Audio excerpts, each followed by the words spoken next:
Ia melepas tali sepatu dengan cepat, membuangnya ke toilet, melepas ikat pinggang, menyembunyikannya di bawah ranjang, menyembunyikan pekerjaannya. Ia ingin melepas cincin. Kali ini, pintu terbuka, tahanan masuk, keluar dari sini. Ia keluar. Semua tahanan sedang memberontak. Ia adalah seorang polisi. Hari ini adalah hari pertama ia bekerja. Tidak ada yang mengenalinya. Jika ingin hidup, ia harus membaur menjadi tahanan. Ia melihat bos para tahanan, yang jahat, menyuruhnya telanjang. Para tahanan tersenyum. Mereka ingin melihat kelamin si pria, karena ada tahanan yang masuk penjara, tapi tidak lolos. Untungnya ia tidak sibuk. Ia melepas bajunya, dan mendapat kepercayaan para tahanan. Si pria mendapat penawaran. Ia meminta tahanan menaruh kamera, agar bisa bernegosiasi. Ada banyak polisi, tapi mereka tidak bisa masuk dengan paksa. Karena ada 3 teroris di dalam penjara. Mereka merupakan anggota organisasi radikal. Mereka bertiga adalah kriminal. Dengan masa tahanan paling lama 1200 tahun. Dengan masa tahanan paling lama 1200 tahun. Jika mereka terluka di penjara, akan ada balas dendam dari organisasi radikal itu. Si pria menulis. Disukai si bos tahanan. Mereka berdua bertemu. Si bos tahanan memperbolehkan si pria mencari. Ia dekat dengan si negosiator. Perlahan memberitahu posisi mereka. Permintaan dari si tahanan cukup konyol. Mereka tidak ingin kebebasan. Permintaan paling mudah, hak asasi manusia. Mereka akan dikurung dalam 15 hari. Diperlakukan kasar. Jika sakit tidak ada yang peduli. Bos tahanan meminta seorang hakim. Bawa si pria. Biarkan ia menelepon istrinya yang sedang hamil. Si negosiator menerima tawaran ini. Pintu penjara terbuka. Si pria terbebas. Sedikit lagi. Ada teriakan. Bos tahanan bereaksi. Menyandera si negosiator. Meminta si pria mengecek keadaan. Gerbang itu ditutup. Si pria harus melakukannya. Ternyata ada keributan antar tahanan. Seorang tahanan terbunuh. Polisi mengira ia adalah sandera. Mengirim tim khusus. Pria lari ke basemen. Menyeret 3 sandera ke CCTV. Untung saja mereka dihentikan si pria. Para tahanan menyoraki si pria. Ia memiliki rasa percaya dari semua orang. Polisi yang dibutuhkan. Mengirim mereka makanan. Si pria melihat walkie-talkie bos tahanan. Diam-diam mengambilnya. Datang ke sel kecil. Berbicara dengan polisi. Tapi kata negosiator. Biarkan mereka semua jatuh. Aku harus bagaimana? Aku tidak bisa berjanji apa-apa. Selamatkan aku. Jika kita kompromi sekarang, besok akan ada kejadian yang sama di penjara. Ternyata, mereka tidak pernah berniat bernegosiasi. Oleh karena itu si pria hanyalah alat. Si bos tahanan yang sadar walkie-talkie-nya hilang. Menyuruh orang mencarinya. Si pria keluar dari sel. Berpura-pura mengambil walkie-talkie. Tapi semua ini dilihat seorang tahanan. Di luar penjara, keluarga para tahanan berkumpul. Mereka melihat kericuhan penjara dari berita. Ingin mendapat penjelasan dari polisi. Termasuk istri si pria yang hamil. Untuk menertibkan mereka. Mulai menekan balik. Dalam keributan itu, si wanita hamil terjatuh.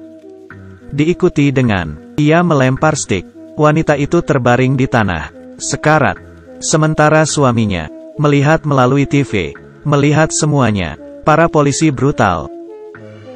Si pria meminta polisi datang. Ia mau balas dendam. Ketika sipir datang, si bos tahanan menodong dengan pisau. Membawa masuk ke basemen. Di dalamnya ada semua tahanan. Berjalan melewati para tahanan. Ia melihat si pria yang kesal. Si pria bertanya. Setelah kamu memukulnya, kamu hanya melihat dan berjalan pergi. Apa kamu melihat dengan jelas sekarang? Seperti lebih rendah daripada babi. Si pria memberikan walkie-talkie. Bertanya tentang istrinya. Apakah ia masih hidup? Maaf, aku sangat minta maaf. Si pria kaget. Bos tahanan menghampirinya. Memeluk si pria. Ia menganggukkan kepala. Para tahanan mendekat. Memukuli si sipir. Si sipir berteriak. Ia adalah polisi. Ia bukan tahanan. Ia adalah polisi. Kalian semua tertipu olehnya. Si pria dengan marah. Mengambil kaca yang pecah. Mematahkan tenggorokannya. Membunuh si sipir. Istrinya tewas. Ia ingin bunuh diri. Ia menggantung ikat pinggangnya. Mengikatnya di leher. Dan menendang kursi. Mulai kejang. Tapi ikat pinggang itu longgar. Ia terjatuh, menangis di lantai. Ia dulu adalah seorang polisi. Sekarang, ia melihat terlalu banyak. Ia melihat dinding. Ada tulisan dari para tahanan. Ia seringkali disakiti, tapi tidak ada yang peduli. Penderitaan ini menyiksanya. Ia tidak tahan, dan bunuh diri.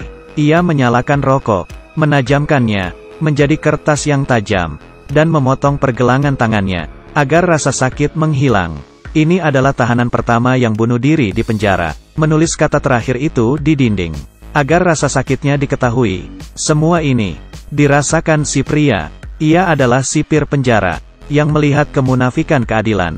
Istrinya yang hamil dipukuli hingga tewas. Ia membunuh si sipir penjara. Ia gelap mata.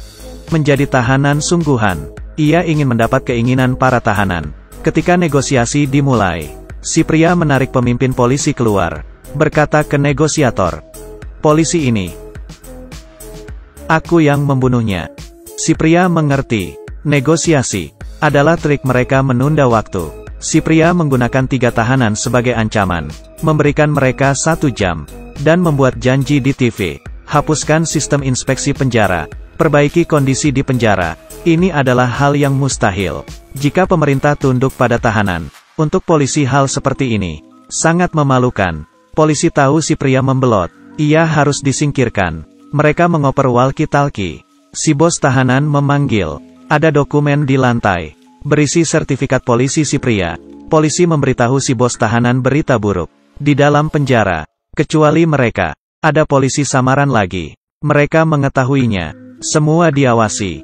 Polisi juga berjanji, jika mereka bisa membunuh pria itu, setahun, mereka akan dibebaskan. Tapi si bos tahanan menolak. Di sini bahkan orang paling kotor sekalipun tidak akan dikhianati. Bos tahanan mencari si pria. Ia berkata dirinya tahu soal identitas aslinya. Tapi sekarang, ia percaya pada si pria. "Mereka menyuruhku membunuhmu? Apa yang kamu katakan pada mereka?" "Aku berkata mereka pergi sana." Si bos memberi si pria sebuah pisau. Sekarang mereka keluar. Menyelesaikan masalah mereka. Mereka keluar.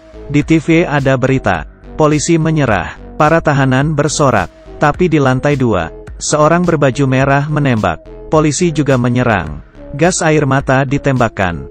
Ternyata berita di TV hanyalah buatan. Si pria datang.